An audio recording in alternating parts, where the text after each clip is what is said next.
Good morning सभी को। पिछले चैप्टर के अंदर अपनों ने मिडिवल हिस्ट्री की बात की थी। आज हम उससे नेक्स्ट बात करेंगे। देखिए, इतिहास 3 पार्टों के अंदर डिवाइडेशन, जिसके अंतर्गत प्राचीन भारत, मध्यकालीन भारत एंड आधुनिक भारत। अब हमें मध्यकालीन भारत की बात करनी है। कौन से पार्ट की? मध्यकालीन, यानी मिडिवल इंडिया, मध्यकालीन भारत। इस मध्यकालीन भारत के अंदर पिछले वीडियो के अंदर हमने 1192 त्राइन का द्वितीय युद्ध, मोहम्मद गोरी की विजय होती है और पृथ्वीराज चौहान इसमें हार जाता है। तत्पश्चात क्या होता है कि 1194 के अंदर एक चंदावर का युद्ध होता है। उस युद्ध के अंदर मोहम्मद गोरी ने दिल्ली का सुल्तान था जयचंद गढ़वाल, उसको हरा देता है और एक प्रकार से बताते हैं कि उत्तर भारत के अंदर तुर्की साम्राज्य की स्थापना हो जाती है। तो आज हम इसको बारी बारी से पढ़ेंगे। सबसे पहले अपन पढ़ते हैं दिल्ली सल्तनत।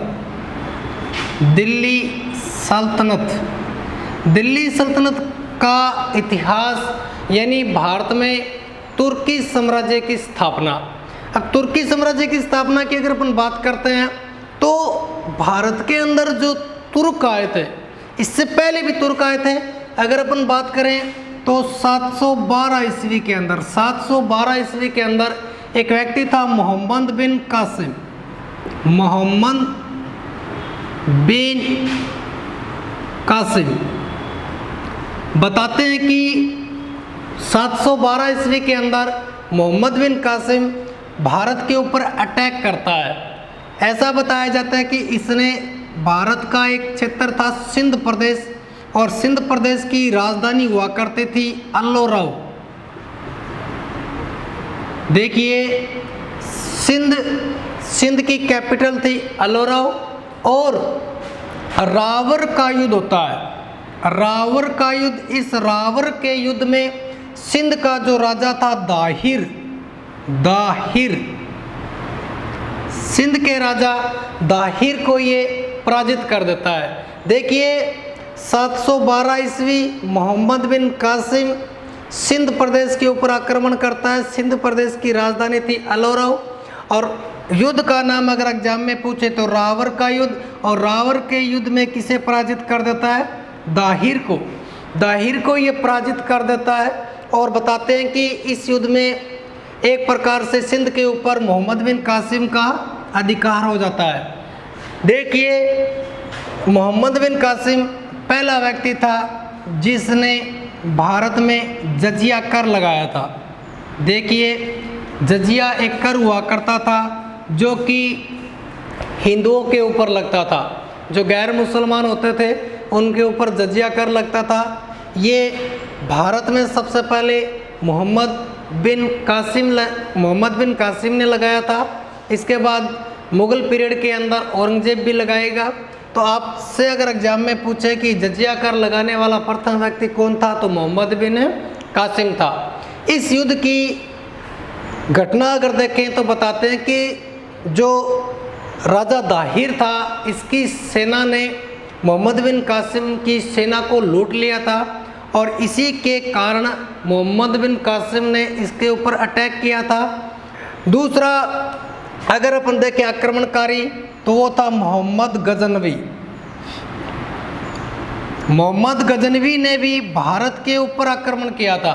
आपको शायद पता होगा, भीम सिंह फर्स्ट के समय गुजरात के अंदर एक सोमनाथ का मंदिर था। उस सोमनाथ के मंदिर को इसने बहुत बार लूटा था और भारत से बहुत सारी संपदा ये लेके चला गया था। देखिए क्या हुआ था, मोहम्मद बिन कासिम और मोहम्मद गजनवी, ये जो व्यक्ति थे, इनकी लालसा जो थी, ये भारत के ऊपर जब अटैक करते थे तो इनका मुख्य जो टारगेट था वो था धन प्राप्ति करना। ये लोग क्या करते, विशाल सेना लेके आते, आक्रमण करते और लूट खसोट करते और वापस अपने क्षेत्र में चले जाते। लेकिन दिल्ली सल्तनत के अंदर जब मोहम्मद गोरी ने भारत के ऊपर अटैक किया, भारत के ऊपर जब आक्रमण किया, तब इसकी लालसा धन प्राप्ति की तो थी ही थी, लेकिन इसका दूसरा मत था भारत के अंदर मुस्लिम साम्राज्य इस्लाम धर्म का स्थायीकरण करना, उसका प्रचार करना, उसको आगे बढ़ाना, यानी ओटोमन साम्राज्य को आगे तक बढ़ाना। ये ही इसका दूसरा कारण था। इसीलिए इसने क्या किया, धन संपदा लूटने के पश्चात भागने की बजाय भारत में रहकर अपना राज करना, अपनी संस्कृति का प्रचार करना, अपने धर्म का प्रचार करने का मुख्य उद्देश्य समझा। आगे देखिए, दिल्ली सल्तनत की अगर अपन बात करते हैं, दिल्ली सल्तनत की अगर अपन बात करते हैं तो सबसे पहले यहाँ पर कुल 5 वंश आएंगे, कुल 5 वंश आएंगे। उन 5 वंशों के अंदर सबसे पहला जो वंश आएगा उस वंश का नाम है गुलाम वंश, गुलाम वंश। उसके बाद नंबर 2 पे आएगा खिलजी वंश, खिलजी वंश। नंबर 3 इसके बाद की अगर अपन बात करते हैं तो आता है तुगलक वंश। नंबर 4 पे आता है सैयद वंश, सैयद वंश। और नंबर 5 पे आता है लोधी वंश। देखिए, कई बार एग्जाम में सीधा इनका क्रम पूछ लेता है, तो आपसे सबसे पहले एग्जाम में इनका क्रम ऊपर नीचे कर देगा और आपसे एग्जाम में पूछेगा कि इनको शार्ट करिए। आपको क्या करना है, सबसे पहले गुलाम वंश, उसके बाद खिलजी वंश, उसके बाद तुगलक वंश, उसके बाद सैयद वंश और उसके बाद लोधी वंश। इनमें इनका जो क्रम है इसमें बताते हैं कि कुल 32 शासक हुए थे। कुल कितने शासक हुए थे? 32 शासक हुए थे, जिसमें हमें मुख्य मुख्य शासकों के बारे में पढ़ना है। इन 32 शासकों में आपको पता होगा कि ऐसे बहुत से सुल्तान हुए थे जिन्होंने पूरे भारत पर एक छत्र राज किया था। इन 5 के अंदर सबसे लंबा जो काल था वो था तुगलकों का 94 के समथिंग, और सबसे कम की अगर अपन बात करें तो वो था खिलजियों का लगभग 30 वर्ष। यानी भारत के ऊपर एक लंबे समय तक राज करने वाला जो वंश था वो था तुगलक वंश, और सबसे कम की अगर अपन बात करें तो वो आता है खिलजी वंश। कुल शासक थे 32। ये इनका क्रम है गुलाम वंश, खिलजी वंश, तुगलक वंश, सैयद वंश और लोधी वंश। अब अपन इसको एक एक बार पढ़ेंगे ढंग से। तो सबसे पहला आएगा गुलाम वंश। कौन सा आएगा? गुलाम वंश। देखिए, पिछले चैप्टर में अपनों ने बात की थी कि मोहम्मद गौरी की मृत्यु के पश्चात, मोहम्मद गौरी की मृत्यु के पश्चात इसका एक विश्वसनीय दास था। यानी प्राचीन समय में एक प्रथा हुआ करती थी, दास प्रथा, जिसे आप बोल सकते हो गुलाम प्रथा। दास प्रथा, गुलाम प्रथा, ये क्या होता था? इसके अंदर ये लोग अपने गुलाम रखते थे। क्या रखते थे? गुलाम रखते थे। इन गुलामों का मुख्य कार्य होता था राजा की हेल्प करना, और कुछ जो गुलाम होते थे, कुछ जो दास होते थे, वो विश्वसनीय हुआ करते थे, जिन्हें ये प्रमुख पदों पे रखते थे।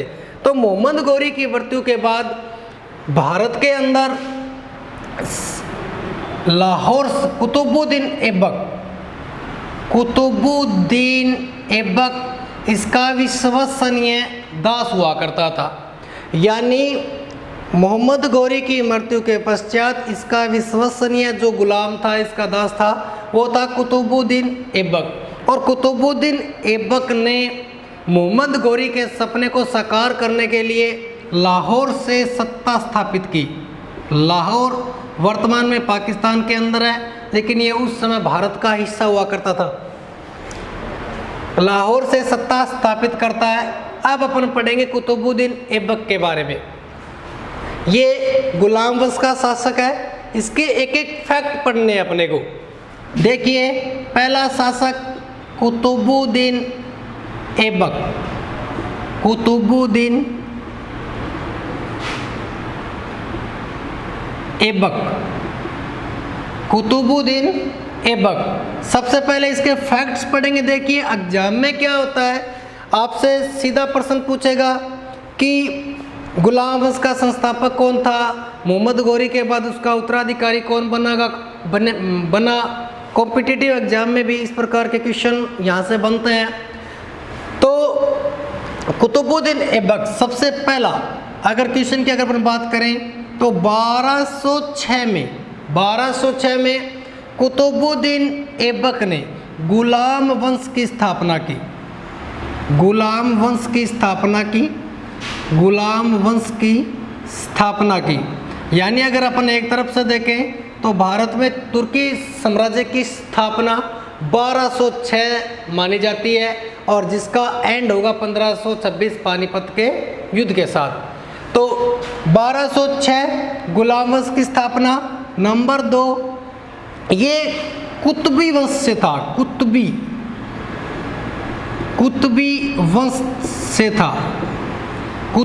वंश से था। नंबर आगे देखें अपन, यानी गुलाम वंश की स्थापना, कुतुबी इसका वंश था। इन्हें मामलुक भी कहा जाता है। मामलुक देखिए ये चीज़ें हैं छोटी छोटी, लेकिन अगर अपन इसको डिस्क्रिप्टिव टाइप में देखें, अगर अपने से कोई पूछे तब अपने सामने बड़ी समस्या पैदा होती है कि वे चीज़ क्या है। देखिए मामलुक क्या होता है कि ये थे तो गुलाम, लेकिन क्या होता है कि जब इनका जन्म होता है उनसे पहले इनके जो पूर्वज थे वो गुलाम नहीं थे, इसलिए इन्हें मामलुक कहा जाता है। देखिए आगे अपने को कुतुबुद्दीन ऐबक की हर चीज़ को पढ़ना है। 1206 गुलाम वंश की स्थापना कुतुबी वंश से था, इन्हें मामलुक भी कहा जाता है और लाहौर से सत्ता स्थापित करता है। लाहौर से सत्ता स्थापित करता है। ध्यान से देखिए, कल भी मैंने आपको बताया था कि कुतुबुद्दीन ऐबक को भारत में तुर्की साम्राज्य का संस्थापक कहा जाता है। जबकि एक प्रश्न और बन जाएगा यहाँ पे कि वास्तविक संस्थापक, तो वास्तविक संस्थापक जो आएगा वो फिर आएगा इल्तुतमिश। क्यों? क्योंकि ये सत्ता कहाँ से स्थापित कर रहा है? लाहौर से। और थोड़े दिन बाद में ही इसकी क्या हो जाएगी? मृत्यु हो जाएगी। तो इतना विस्तार नहीं कर पाया। आगे जाकर विस्तार करेंगे इसके जो आने वाले वंशज होंगे वो। तो लाहौर से सत्ता स्थापित करता है। आगे कुतुबुद्दीन ऐबक, ऐबक का अर्थ होता है चंद्रमा का स्वामी। ऐबक का अर्थ होता है चंद्रमा का स्वामी। ऐबक का अर्थ होता है चंद्रमा का स्वामी, यानी चंद्रमा का मालिक। कुतुबुद्दीन ऐबक अपनी उदारता के कारण, यानी ये एक उदार व्यक्ति था, उदार यानी दयालु व्यक्ति था। अपनी उदारता के कारण इसे लाख बख्श कहा जाता था। लाख बख्श। इसे अपनी उदारता के कारण यानी दयालुता के कारण इसे लाख बख्श कहा गया। एक बहुत ही फेमस चीज़ है 2.5 दिन का झोंपड़ा। 2.5 दिन का झोंपड़ा जो कि वर्तमान में ये अजमेर के अंदर है। ये पहले एक संस्कृत पाठशाला हुआ करती थी। बाद में कुतुबुद्दीन ऐबक ने इसे तुड़वाकर एक मस्जिद का आकार दे दिया, जिसे बोला गया 2.5 दिन का झोंपड़ा। तो 2.5 दिन के झोंपड़े का निर्माण कराने वाले व्यक्ति का नाम क्या है? कुतुबुद्दीन ऐबक। सेकंड अपन अगर देखें तो आपने नाम सुना हुआ, दिल्ली के अंदर एक कुतुब मीनार है। कुतुब मीनार का निर्माण भी कुतुबुद्दीन ऐबक ने करवाया था।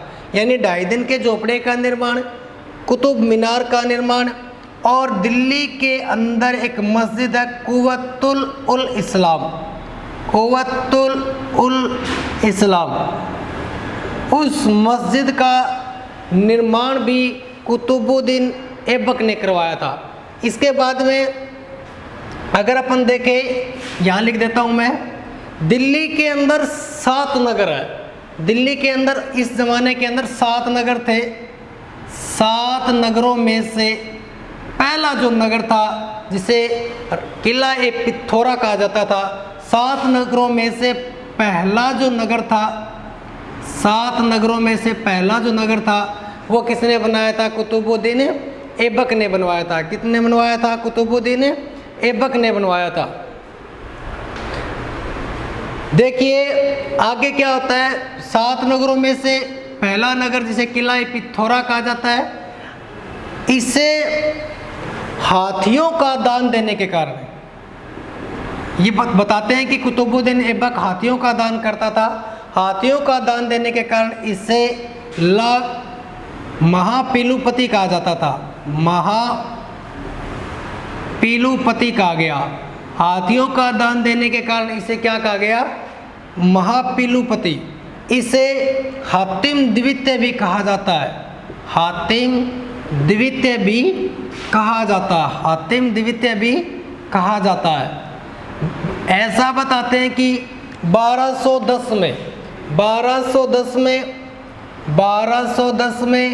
पोलो खेलते समय, 1210 में पोलो खेलते समय इसकी घोड़े से गिरने से क्या हो जाती है? मृत्यु हो जाती है। घोड़े से गिरने से क्या हो जाती है? इसकी मृत्यु हो जाती है। एक पॉइंट और बता देता हूँ मैं आपको अलग से कि एक पद होगा, वजीर का पद होता है। वजीर का पद यानी वजीर का जो पद है वो कुतुबुद्दीन ऐबक ने ही शुरू किया था। तो कुतुबुद्दीन ऐबक की अपनों ने तकरीबन बातें पढ़ ली हैं। मैं एक बार रिपीट कर देता हूँ। यानी मध्यकालीन भारत अपन पढ़ रहे हैं। मध्यकालीन भारत में दिल्ली सल्तनत की स्थापना कुतुबुद्दीन ऐबक, जो कि गुलाम वंश की स्थापना 1206 कुतुबी वंश से था। इन्हें मामलुक भी कहा जाता है। लाहौर से सत्ता स्थापित, इसी कारण भारत में तुर्की साम्राज्य का संस्थापक। Aibak, the means of Aibak, Aibak का अर्थ होता है चंद्रमा का स्वामी। दिल्ली के अंदर जो 7 नगर है, यानी वर्तमान के अंदर जो 7 नगर है, उसमें जो पहला नगर है वो कौन बसाएगा? पहला नगर जो किला है वो कौन बनवाएगा? कुतुबुद्दीन ऐबक बनाएगा। इसके पास हातिम द्वितीय की उपाधि थी। हाथियों का दान देने के कारण महापीलुपति। इसे अपनी उदारता के कारण इसे लाख बख्श कहा जाता था। 2.5 दिन के झोपड़े का निर्माण करवाता है। कुतुब मीनार का निर्माण करवाता है, जिसे बाद में पूरा इल्तुतमिश करवाएगा। कुव्वतुल इस्लाम जो मस्जिद है उसका निर्माण करवाएगा। और वजीर का पद क्या करेगा? संचालित करेगा। 1210 में घोड़े से गिरने से इसकी क्या हो जाएगी? मृत्यु हो जाएगी। ये खेल रहा था, एक पोलो खेल। उस खेल में एक घोड़े पर बैठा था और गिरने से क्या हो गई? इसकी मृत्यु हो गई। देखिए इतिहास, पिछला चैप्टर अपनों ने पढ़ा था कि प्राचीन भारत और उसके बाद अपनों ने क्या शुरू कर दिया? मिडेवल यानी मध्यकालीन। अब क्या होगा? आपको परिवर्तन देखने को मिलेगा। सब चीज चेंज हो जाएगी। देखिए क्या होगा कि प्राचीन जो भारत है, यहाँ पर अपन क्या पढ़ रहे थे? सिंधु घाटी सभ्यता, वैदिक सभ्यता, उसके बाद जैन, बौद्ध, मौर्य, गुप्त, भारत के ये वर्धन वंश, अनेकों प्रकार के छोटे छोटे वंश पढ़ रहे थे। इन वंशों में क्या हो रहा था? कहीं मंदिर बन रहे थे, हिंदू स्थापत्य शैली थी, द्राविड़ शैली थी, कहीं नागर शैली थी, कहीं बेसर शैली थी। तो अब क्या होगा कि यहाँ पर ये परिवर्तन लेके आएगा।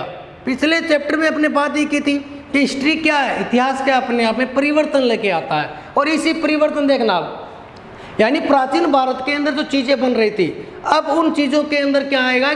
चेंज आएगा, एक परिवर्तन आएगा। परिवर्तन क्या कि उस जमाने के अंदर जैसे मंदिर बन रहे थे, आपने देखा होगा कि मंदिरों की शुरुआत कब होगी? गुप्त काल में। गुप्त काल के अंदर अनेकों प्रकार के मंदिर बनते हैं। अब क्या बनेगा? यानी पूरा का पूरा मिडेवल, यानी 12वीं शताब्दी से लेकर 15वीं शताब्दी तक, यानी अब ये जो समय होगा यहाँ पर मस्जिद बनेगी, मकबरे बनेंगे, एक ये अलग ही चेंज आएगा। और वो चेंज ही क्या है? इतिहास। और मध्यकालीन इतिहास के अंदर अपन क्या पढ़ेंगे? यहाँ पर जो चीज़ नहीं हुई वो अब यहाँ पर होगी, यानी चेंज लेके आएगा। तो अब कुतुबुद्दीन ऐबक अपनों ने पढ़ लिया। दूसरा जो है इसके बाद जो शासक बनेगा वो बनेगा इल्तुतमिश। कौन बनेगा? इल्तुतमिश। देखिए ऐसा बताया जाता है कि कुतुबुद्दीन ऐबक के बाद इल्तुतमिश सुल्तान बनता है, जो कि एक बहुत अच्छा शासक माना जाता है। इल्तुतमिश के बारे में अपन बात करेंगे तो सबसे पहले यहाँ पर मैं लिख देता हूँ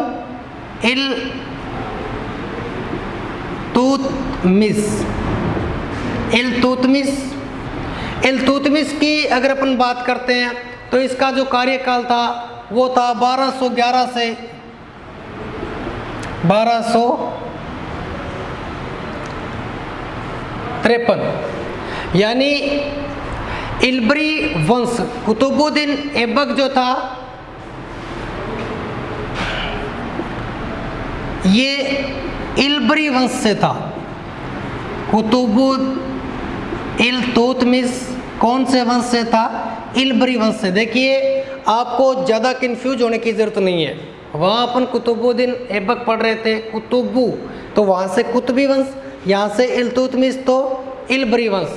इल्तुतमिश की अगर अपन बात करेंगे तो यहाँ पर 1236 इल्बरी वंश। नंबर 2, कुतुबुद्दीन ऐबक के बाद दूसरा जो सुल्तान बनेगा वो बनेगा इल्तुतमिश, और इल्तुतमिश इल्बरी वंश का। कौन से वंश का? इल्बरी वंश का। नंबर 2 देखिए, इसने दिल्ली से सत्ता स्थापित की। इल्तुतमिश ने दिल्ली से सत्ता स्थापित की, दिल्ली से सत्ता स्थापित की। देखिए इल्तुतमिश ने, ये इल्बरी वंश से था और दिल्ली से सत्ता स्थापित करता, इसीलिए इल्तुतमिश को तुर्की साम्राज्य का रियल यानी वास्तविक संस्थापक कहा जाता है भाई, वास्तविक संस्थापक।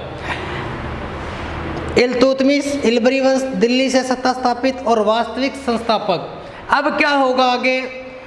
इसकी बातें बहुत अच्छी है, यानी एग्जाम में अगर क्वेश्चन पूछा जाता है तो ज़्यादातर इल्तुतमिश से आता है। इल्तुतमिश के समय ये नेको परिवर्तन लेके आएगा। ये क्या हुआ? सबसे पहले इल्तुतमिश ने एक संगठन बनाया, तुर्कान ए चहलगामी, यानी इसको आप बोल सकते हो 40सा दल। 40सा दल यानी सबसे पहले तुर्कान ए चहलगामी एक नए पद का ये निर्माण करता है। तुर्कान ए चहलगामी, जिसमें बताते हैं कि कुछ बड़े बड़े पदाधिकारी होते थे। ध्यान रखना, तुर्कान ए चहलगामी 40सा दल, यहाँ पर ये 40 लोगों का दल नहीं था। ये 40सा का अर्थ होता है शक्ति का प्रतीक। द मीन्स ऑफ 40सा का अर्थ है, 40सा का अर्थ है शक्ति का प्रतीक। कई बार एग्जाम में पूछ लेगा आपसे कि तुर्कान ए चहलगामी किसके द्वारा बनाया गया, तो इल्तुतमिश। और तुर्कान ए चहलगामी में या 40सा दल में 40सा का क्या अर्थ है, तो 40सा का अर्थ होता है, 40सा का अर्थ होगा कि शक्ति का प्रतीक, न कि व्यक्तियों की संख्या का यहाँ पर कोई मतलब नहीं है। नंबर 2, अगर यहाँ पे मैं लिख देता हूँ एकता व्यवस्था को लागू करने वाला। देखिए ये बहुत ही अच्छी व्यवस्था है और अक्सर जो ऑप्शनल सब्जेक्ट होते हैं उसके अंदर ये पूछा जाता है। यानी इल्तुतमिश ने एकता व्यवस्था लेके आया। एकता व्यवस्था देखिए क्या होती है, मैं आपको बता देता हूँ कि देखिए ये एक क्षेत्र है, ये एक क्षेत्र है और मान के चलो यहाँ पर दिल्ली है, ये दिल्ली, और ये मान के चलो कि इल्तुतमिश के नियंत्रण में है पूरा का पूरा क्षेत्र। ये पूरा का पूरा नियंत्रण, और यहाँ पर सुल्तान बैठा है। अब यहाँ पर जब सुल्तान बैठा है तो वो राजस्व का निर्धारण एक साथ करता था। राजस्व का निर्धारण जब वो व्यक्ति करता था तो कुछ यहाँ के जो क्षेत्र होते थे वो राजस्व प्रदान नहीं करवाते थे और राजस्व में दिक्कत आती थी लाने और ले जाने की। अब इल्तुतमिश ने क्या किया कि इन सभी को इक्ताओं में बांट दिया। वैसे इक्ता का अर्थ होता है भूमि, यानी जैसे ये 1 नंबर इक्ता हो गया, number 2, number 3, number 4, number 5, number 6, यानी इस प्रकार से 6 इक्ता हो गए। और इक्तों का जो अध्यक्ष होता था वो कहलाता था इक्तेदार। क्या कहलाता था? इक्तेदार। यानी इल्तुतमिश ने इक्ता व्यवस्था लागू की। इक्ता व्यवस्था के अंदर इक्ता का जो अध्यक्ष होता था वो होता था इक्तेदार। और अब क्या होगा कि मान के चलो 1 नंबर इक्ता है और इसका राजस्व का निर्धारण करना है तो यहाँ का इक्तेदार करेगा और यहाँ से राजस्व वसूल करके इक्तेदार किसके पास लेके आ जाएगा? इल्तुतमिश के पास लेके आ जाएगा। नंबर जो एक कल मैंने आपको बताई थी कि त्राइन का तृतीय युद्ध, त्राइन का जो 3rd युद्ध होता है वो इल्तुतमिश और यल्दोज के मध्य होता है। यानी शायद आपने सुना भी होगा, एक तरफ था इल्तुतमिश और दूसरी तरफ था यल्दोज, यानी ये लाहौर का शासक था। यल्दोज के मध्य त्राइन का तृतीय युद्ध होता है और इस युद्ध में इल्तुतमिश की क्या होती है? विजय होती है। क्या होती है? विजय होती है।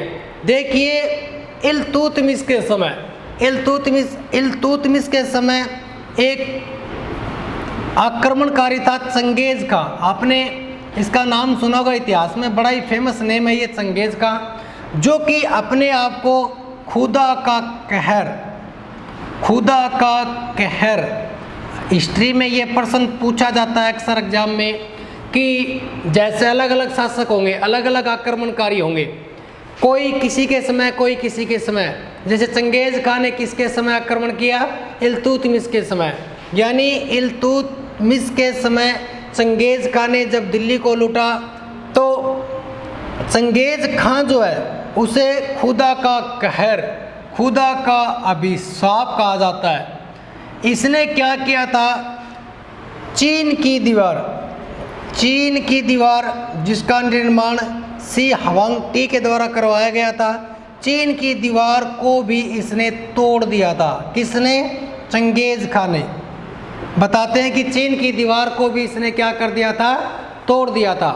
इसके बाद ये भारत के ऊपर अनेक प्रकार के आक्रमण करता है और इन आक्रमणों में इसने इल्तुतमिश को बहुत ज़्यादा नुकसान पहुंचाया था।